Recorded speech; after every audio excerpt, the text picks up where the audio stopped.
Welcome to the Grow Your Practice podcast. Hi, I'm your host, Chad Madden, owner of Madden Physical Therapy and Breakthrough. Join me each week as we dive into the best practices, systems, principles, tips, and tricks to help you grow your private practice. Welcome to the Grow Your Practice podcast. I'm your host, Chad Madden. This week, I wanted to share with you a recording from a recent webinar that I hosted. To get access to the slides and videos of this recording, you can visit getbreakthrough.com/resources. Remember, this was a training hosted with a live audience, so there are real-time questions and answers that I think you will find valuable. Without further ado, let's get started. I hope you enjoyed this episode. Howdy. Want to introduce you both to everybody at the summit here. And I'll probably go back to, I think it was 2017. We had an event here in Harrisburg. Mary and her daughter Alicia, who you saw earlier during one of the breaks, we're here in Harrisburg. We have worked with Mary now for 6 or 7 years, specifically around compliance, really protecting our dollars as well. So Mary is the queen of compliance. Actually, we met in 2015. Now I remember. Queen of compliance. She and the BCMS team will help with everything that you can possibly imagine around compliance. I know for many of us, it's a key thing right now to protect the dollars, the reimbursement for the services that we're actually providing and not leaving money on the table. So you're going to love their session here. And thank you for doing this. And Chad, can you see my screen?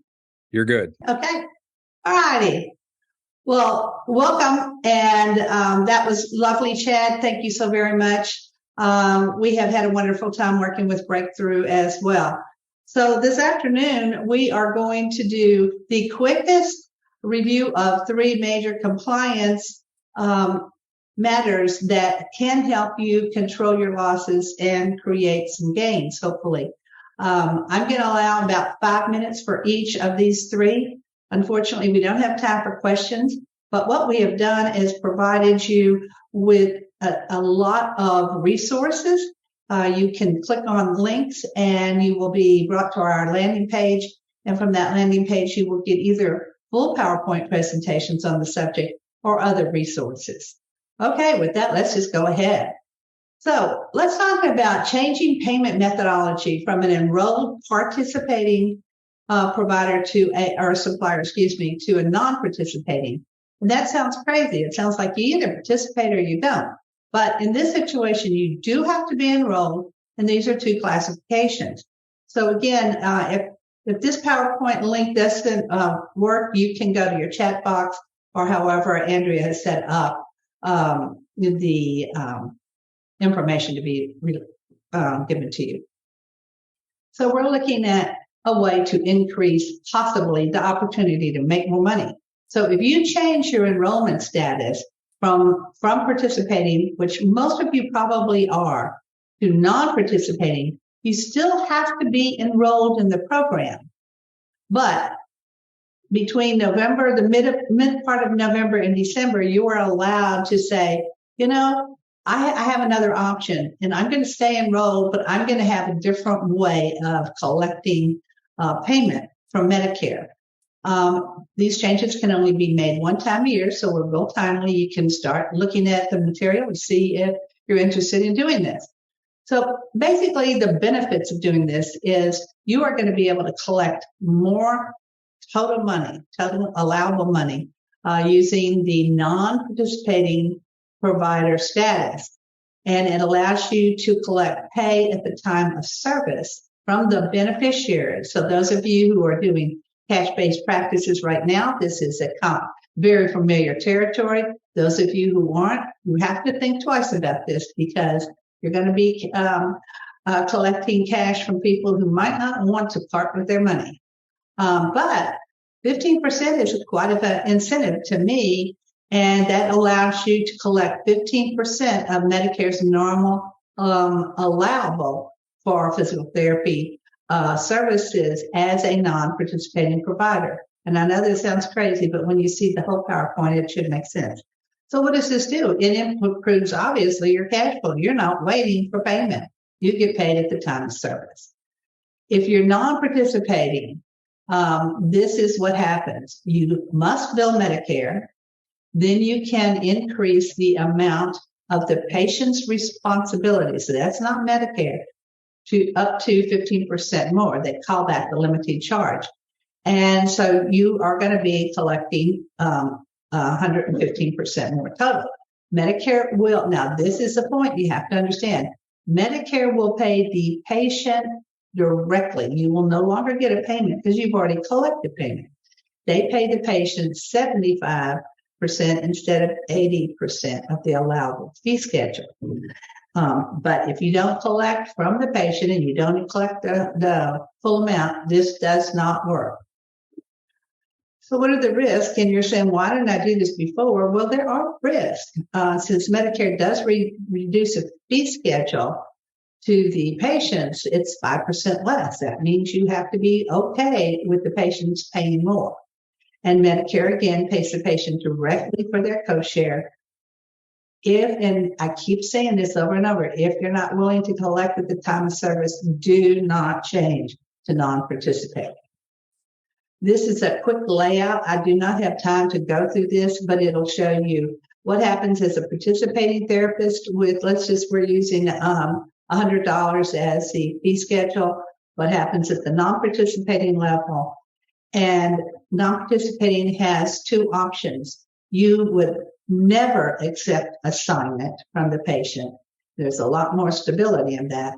Or you could say, I'm non-participating, knowing that there's going to be a reduction, again, of that $80 portion that Medicare would pay on $100 to 75%. So if you accept assignment, you will bill Medicare. Medicare will pay you, but you're going to have that reduction of 5%. So look at these carefully, and please do look at the PowerPoint presentation so you can understand how this works. Unit counting methodology. This has been my bread and butter, let's say that, at Breakthrough presentations. We have almost covered this every single time. I asked Chad, is the audience tired of this? He said, do it again, Mary. So I'm doing it again. So when we look at unit counting methodology, there is certainly an opportunity to increase your dollars, especially if you've been doing everything at the 8-minute rule. Everyone's familiar with the 8-minute rule, categories, how you can count your each unit when you get paid for, multiple units, that type of thing. And then AMA's rule is that anything over 50% of the total of 15 minutes per unit is payable as one unit. Now, there is a caveat there, and we'll go through that.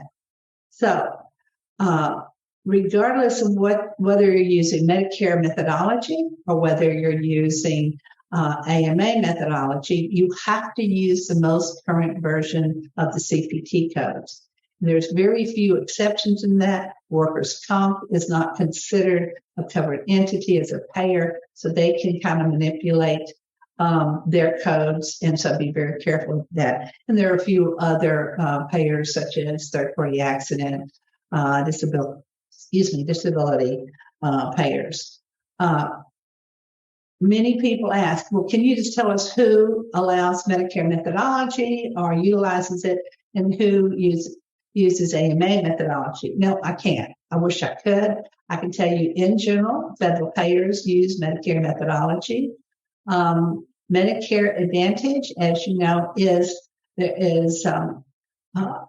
coordinated through federally, but it is commercial payers, and they can set their own payment rules. They still have to comply with the CPT codes, but they can decide whether they're going to use the 8-minute rule or the AMA rule. And the only way you're really going to know that with any sense of confidence is to look at your payer or coverage policies per payer. And I would encourage you to do that for your top payers, so you are certain what methodology they allow.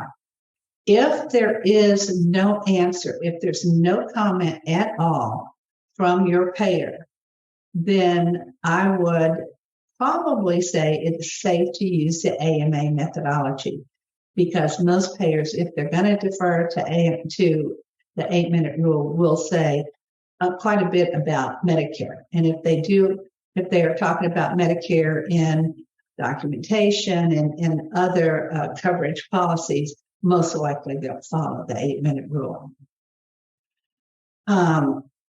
The thing to understand about the two methodologies is that Medicare doesn't care what CPT code you use.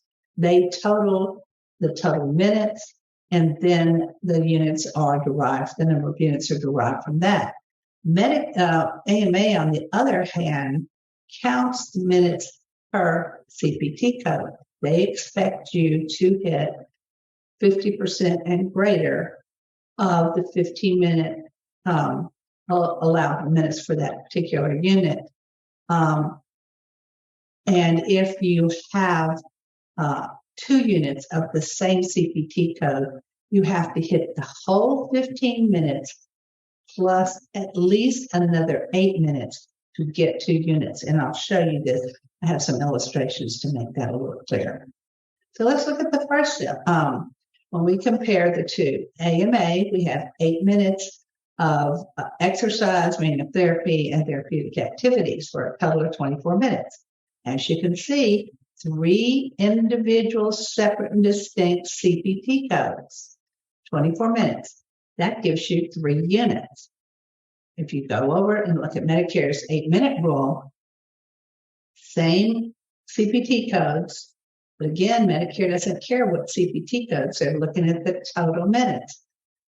Those of you who are familiar with the way Medicare handles its 8-minute rule, we are only going to generate 2 units because we do not have enough total minutes to hit 37 or exceed 37.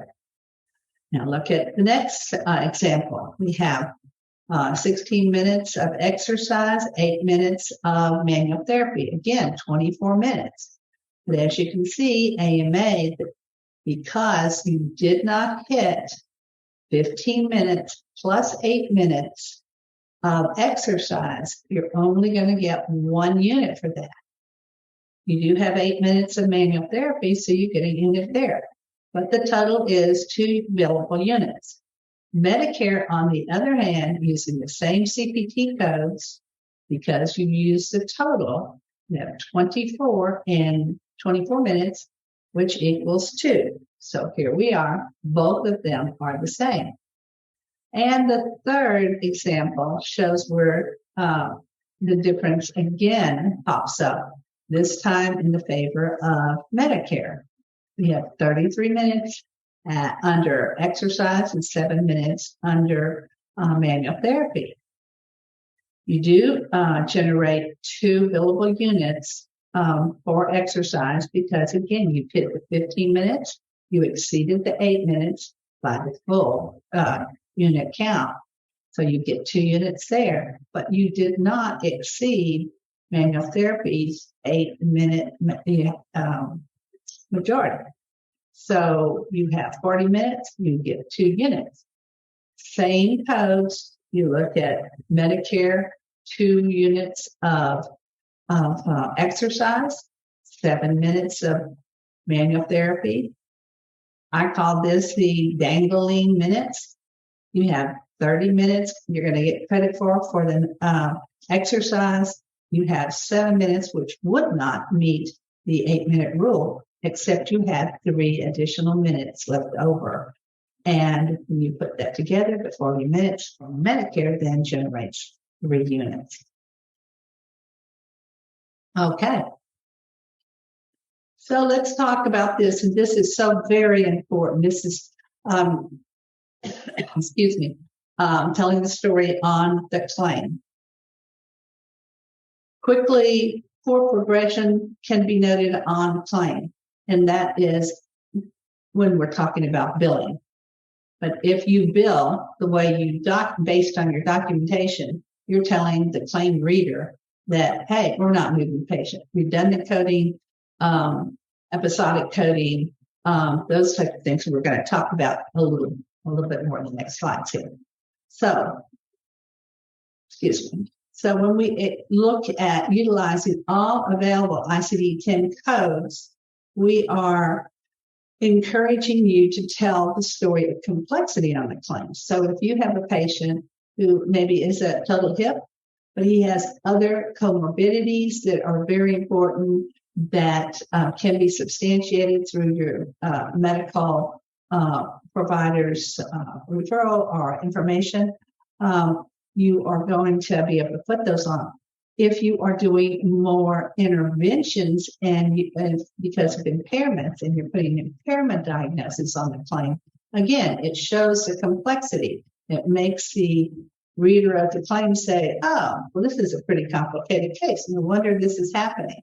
So we want to remember to move the patient from basic exercises, range of motion, those types of things. Certainly increasing the intensity, the reps, whatever, but not the same exercises, not the same CPT codes all the way from the beginning to the end of the episode. Strength and range of motion are essential. Obviously, we can't build too much of independence without those, but we have to remember that our goal is to move them to functional independence. So when we look at therapeutic activities using words such as that start with end in ing, bending, lifting, pivoting, those types of work are indication that you were using multiple joints, multiple muscle groups. You're challenging the body. You're not just purely doing exercise or range of motion or just manual therapy, which again, while we need to, I was a manual therapist, we have to do these things. They still are very dependent procedures. So when we talk about coding to purpose or coding for the definition, we have to look at, are we actually representing the way we bill with what we have documented? And if not, we have a problem. Many of us do what I call convenient, or it is redundant coding, because it's just easier to say, oh, throw that in with exercise. So we have to look at the code definition we're required by our Medicare and other payer guidelines and HIPAA to utilize these codes in their definitions. So we have to say, if it says, strength, range of motion, endurance, that's exercise. But when we get into balance and gait training and other things, we can't just throw something into a category. We have to look at the activity performed and the purpose. Okay, let's go here. What's that moving for me? Let's look at progressive coding. And when we were doing a little prep session, Bob and I were talking, and he said, I've never heard you talk about progressive coding. Progressive coding shows that you start the patient with some basic fundamental interventions. So when we are looking at strength, endurance, range of motion, flexibility, that is the basics. But we have to move the patient again to that independence, the challenging of the body in other activities that take them to that independence. And we have to balance, we have to code according to those. That can be seen at the claim. You can see if you do, 3 units of exercise for the entire episode of care, mingling in some manual therapy or some neuromuscular or whatever, but you see this fundamental continuation. And we should not have the patient just doing fundamental interventions. Exercise is the foundation of our service, but we have to remember, again, independence. So this was something that I would show you, and this is true. I audited a case a number of years ago. The difficulty of walking was the diagnosis. And this is how they coded it: 22 visits, 1 eval, 1 re-eval, and 66 therapeutic exercises. So you don't think that says what is going on? They have never progressed the patient. All they do is exercise. Is the patient going to be able to walk? Difficulty in walking. There's no gait training. Can they walk on uneven or different surfaces? What can they do? Can they climb stairs or whatever? So none of this is going to be indicated just by exercise. So if we go here, this is how it really coded out when I read the documentation.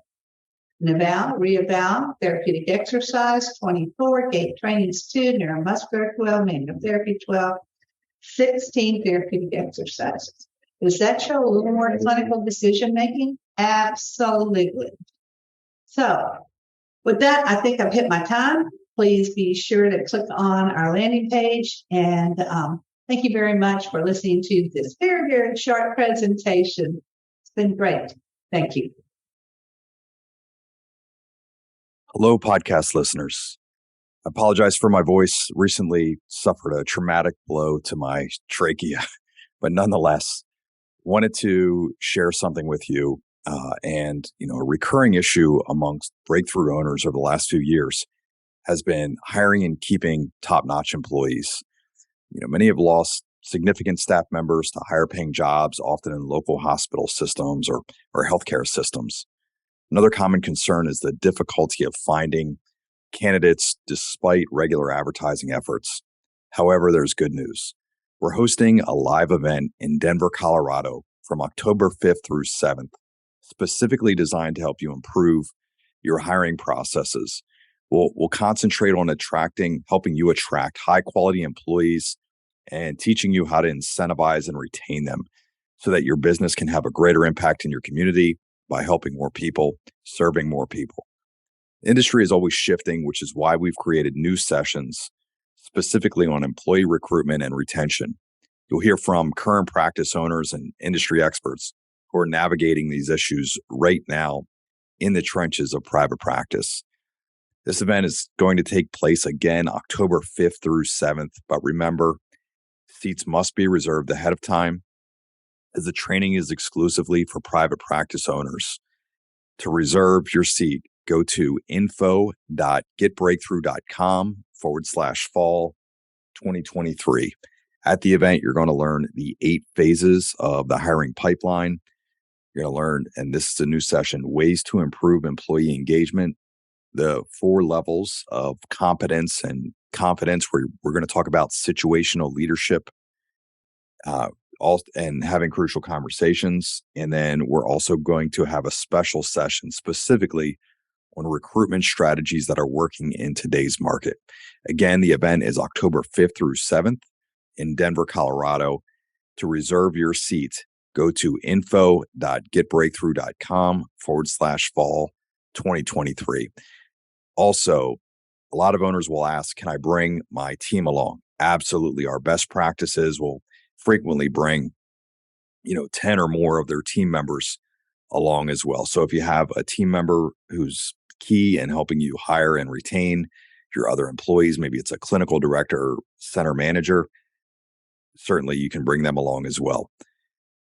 Remember to visit getbreakthrough.com to access our free resource library designed specifically for private practice growth. While you're there, make sure you register for a complimentary growth assessment to learn about potential opportunities for growth in your local market. Again, thank you for tuning into the Grow Your Practice podcast and supporting our mission to help people in pain get back to normal naturally.